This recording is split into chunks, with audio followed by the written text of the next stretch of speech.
Hello, my name is Jack Barrich, and this is Ocean Solutions, a podcast produced by Altasea at the Port of Los Angeles. Altasea is developing the most innovative ocean research campus in the world, a place where scientists, educators, and business people can work together on solving some of mankind's most pressing challenges, including climate change, energy supply, and global food security. On today's show is Dr. Bob Ballard, the ocean explorer who discovered the remains of the Titanic. Bob explains how 20,000 Leagues Under the Sea inspired him to become an oceanographer, and he discusses his passion for getting kids excited to study science and explore the ocean. Bob's a great storyteller, and so I know you will enjoy the show. You've always been interested in the ocean. How did you get into this? I grew up here. I grew up initially in San Diego, and the ocean was my play yard. I could walk a short distance in Mission Beach, and I just loved to walk on the sand. I'd love to be the first set of footprints. I'd love to see goodies that had been brought up by high tide. I'd love to go into tidal pools and look at the creatures. So the ocean was always my playpen. And I had a little bicycle, and back in those days, Mom would just say, "Be home before it's dark." And that's all you had to worry about. And so I graduated from walking the beach to surfing, from surfing to scuba diving, and all the way down to where I joined the United States Navy and spent 30 years in submarines. Tell us the story about the 20,000 Leagues Under the Sea. I'm dyslexic. And so everything for me is visual. And I remember seeing the movie 20,000 Leagues Under the Sea with Kirk Douglas as the harpoonist that was going to kill this monster with his harpoon. Captain Nemo was James Mason. And I just fell in love with that movie. And my parents asked me, what do I want to be when I grow up? And I said, I want to be Captain Nemo. And you should never laugh at a child's passion. That's cruel. You should just work with it. I'm sure my parents went in the other room and went, Houston, we got a problem. But they didn't say that to me. They encouraged me. They said, well, tell me more about submarines. I said, well, it was an amazing submarine with a nuclear reactor. And they said, well, let's go down to Ballast Point in San Diego, look at a submarine. That was a diesel submarine. Nuclear reactors had. Jules Verne was that far ahead of his times. And I went aboard the diesel submarine. I thought that was cool. And I would then later go on into the Navy, into deep diving submarines. But then they said, well, the Nautilus was more than a submarine. I said, it had a big window. And it opened like the iris of a lens. And you could see out and see the ocean floor. And they said, well, that sounds like an oceanographer. Sure enough, just up the street to the north was Scripps, the largest oceanographic institution in the world. So parents took me up there, a little museum. And when I was in high school, I wrote a letter to Scripps, Dear Santa Claus letter, I want to be an oceanographer. And they sent me these forms. I filled them out.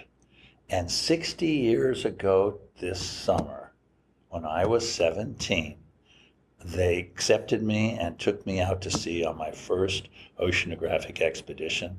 We got hit by a rogue wave and rescued by the Coast Guard. It was a great adventure. It didn't scare the bejesus out of you? Some people would be like, I'm never going to the ocean. I'm a surfer, now that's a wave, Right. And I just fell in love with it, and I've been at it for 60 years, 155 expeditions. So you have this passion not only for the ocean, but for getting kids to be excited about studying science and studying Absolutely. the ocean. What are some of the ways that you go about doing that? What do you actually do to get kids, into the ocean? You find the Titanic. Helped. So when I came back from this, I talked in a previous program about how it was a classified mission. When I came back from finding the Titanic, I had 16,000 letters sitting on. I couldn't even find my desk. It was covered in mail. And I sat down opening up this 16,000 letters. I've had zillions since. And they all said the same thing. What do I have to do what you do? Because I had a real R2-D2. I had a real robot. And all kids are now totally focused on robots. But mine was real. And they said, now how do I get into that? And then they said, their second sentence was, next time you go, can I go with you? Well, a big part of our exploration with All to Sea is using the Nautilus to go where no one has boldly go where no one has gone before, but then to beam it off the ship. And this is sort of payback for the people that were nice to me and let me go on an expedition. I'm taking millions online. So when you say beam it off the ship, kids can actually watch the expedition. NautilusLive.org. NautilusLive.org. May 9th, we turn it on. And it runs for 7 months. And we've got some real cool missions. And they're literally in the room with us. And they can ask us questions. We work 24 hours a day because it's pitch black where we go. Time is money. So we run around the clock. We have 4 on 8 off watches, 3 different teams that just rotate for 7 months. And we're going to go all the way around way out in Pago and American Samoa and all the way up the coast to Oregon and out to Hawaii. We're going to be all over the Pacific Ocean this coming year. And you can literally be in the room with us. You can lay in bed 24 hours a day, look at the creatures. You'll see what we see when we see it. You'll hear us screaming, and you'll be screaming along with us. And it says you can send questions. And last deployment, we took and answered 50,000 questions. 50,000 questions. 50,000. They're just coming in like crazy. And we have a team that just sits there and answers them. Now, are they coming from all over the world? All over the world. All over the planet. So we can actually see. We have a little map. Oh, so you can actually see where we get the whole. whole. Where it's coming from. We call it the Nautilus Nation. That's awesome. It's wild. So you mentioned about the robots and how much kids love tech. Blue Tech is one of the clusters here at All to Sea. What are some of the advantages of underwater drones and other technologies? Why are they so important to deep sea exploration? Well, they're like a wolf pack. You can send down a wolf pack, and it's no humans get killed. They're much less expensive than encapsulating a human being. We send your spirit down, basically. We do out-of-body experiments. And so it's sort of like the movie Avatar, where Jake got into Na'vi. And when he woke up in the Na'vi, he ran out of the room, and they thought he'd freaked out. And they asked him, why'd he run? He said, I wanted the wind in my face again because he was paralyzed. So the point is as you grow older and older, I'm now 77, I'd rather let the robots do it. It's much safer, it's much more efficient, and equally important, like I said before, you can share it. Everyone can be in the robot. And it fits all spirits can get inside one little robot. So on one of your early expeditions, not early, but many years ago, you discovered hydrothermal vents. I know. Hydrothermal. I can't say Water is thermal. Hydrothermal. What are some of the other things that when you're out there that you think that you might be able to find? I haven't got a clue. That's what's fun about it. Is that what makes it exciting? What's fun about it. Because you didn't know you were going to find those when you went. No, I wasn't. I was doing something else. Tripped over something more. No, it's sort of not really spooky because you're physically not down there anymore. But it's going around with a flashlight. I mean, sort of up close and personal. You open the door, there's a ghost inside. So no, it's fun because you just haven't a clue what's going to be around the corner. Have you dreamed up you have this thing called the Nautilus, which was named after the Captain Nemo's submarine? Yeah. In your opinion, if you could take the Nautilus to any spot on the ocean, anywhere on planet Earth, and find something that had never been found before, what would that be? What could that? I know you say you don't know, but using your imagination. I mean, who would have expected that I would find thousands of 10 to 13 foot tube worms sticking out their lungs, breathing poisonous gas in solution, and creating a whole new. That's like a sci-fi film. It was sci-fi. Black smokers. I mean, these things look like belching chimneys full of copper, lead, silver, zinc, and gold in commercial concentration. Whoa. I mean, the resources that are out there. Half of our country is out there. Most people don't realize that the United States of America owns more land underwater than any other nation on Earth. It's equal to our land mass. 50%. We have better maps of Mars than half the United States of America. So we've been charged by our government. The Ocean Exploration Trust has been selected by our government to mount the second Lewis and Clark expeditions with a slight change. It's not Lewis, it's Lois, because 55% of our core of exploration are women in positions of leadership and authority. They don't make the coffee, okay? They lead the game.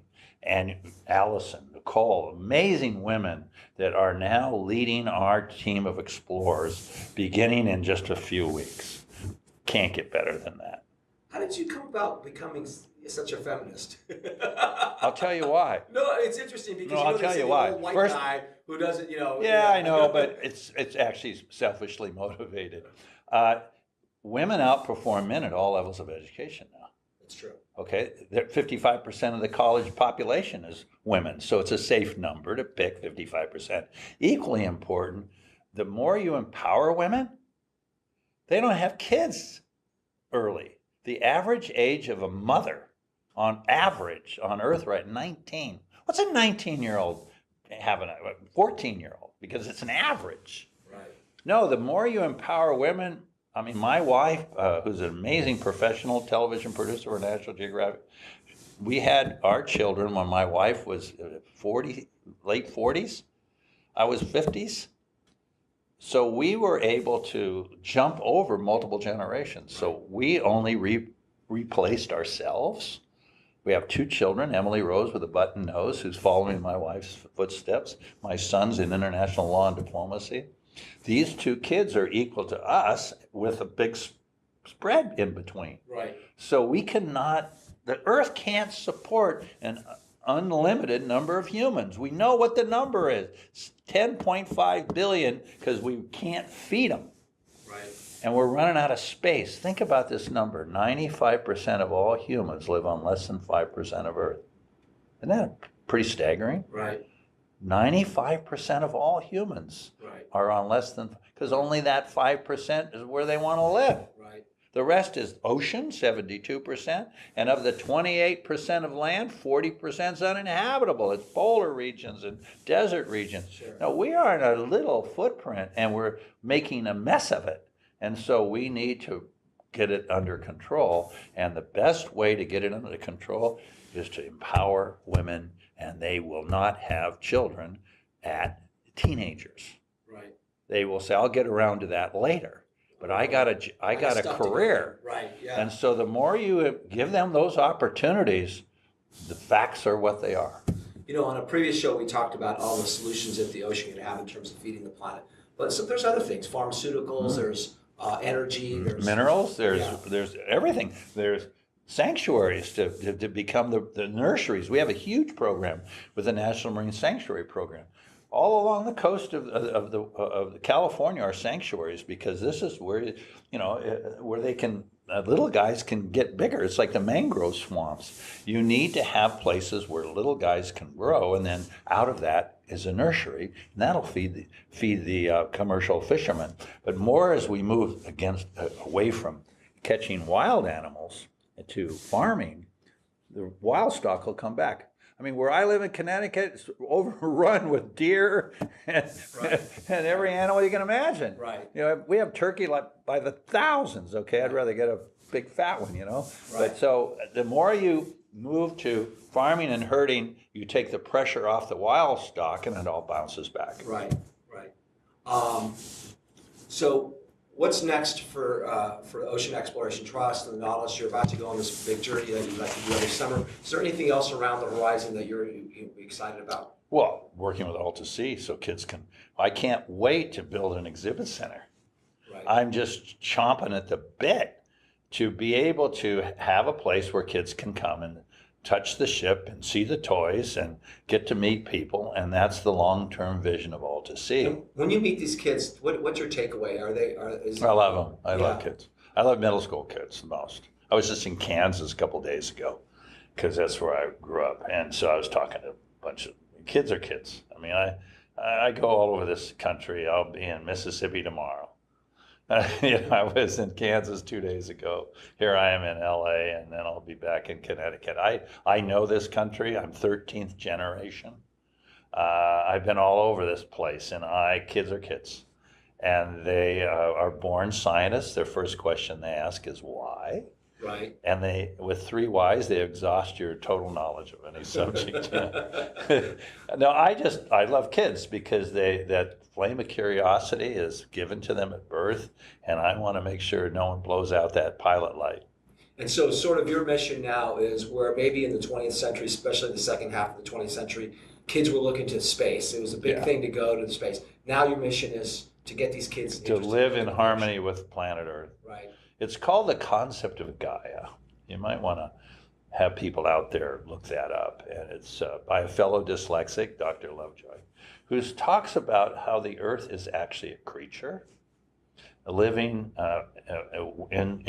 indispensably with life. There's a relationship of the Earth to life and vice versa.